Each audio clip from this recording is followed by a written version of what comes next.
fardako hiriyo nikate ya bira popopte anis na ya bada ole na siofte na biti ya papa ya bade ngachisa age sama fadafa anis na nichisa kana farda ya pa abiti ya baba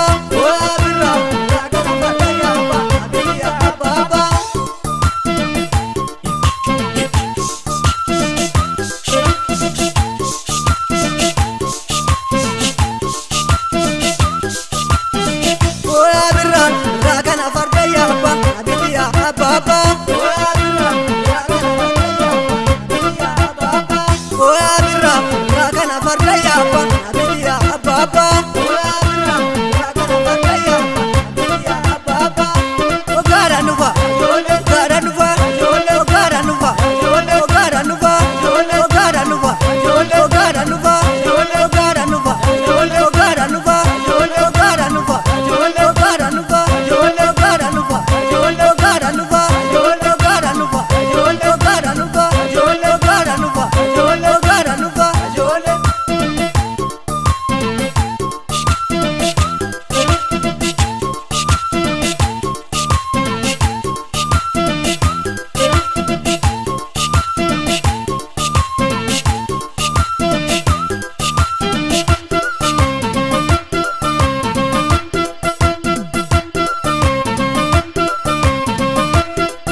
kana farda ya pa abiti ya baba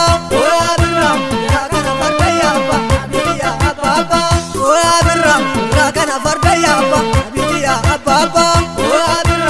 kana farda ya pa abiti ya baba ababa lurgae wa galana gau birranu bare kalosani dedu sawanis kufani ade facharrafani Sembu burrage, ana jeda sanyata, ana ziva chikate,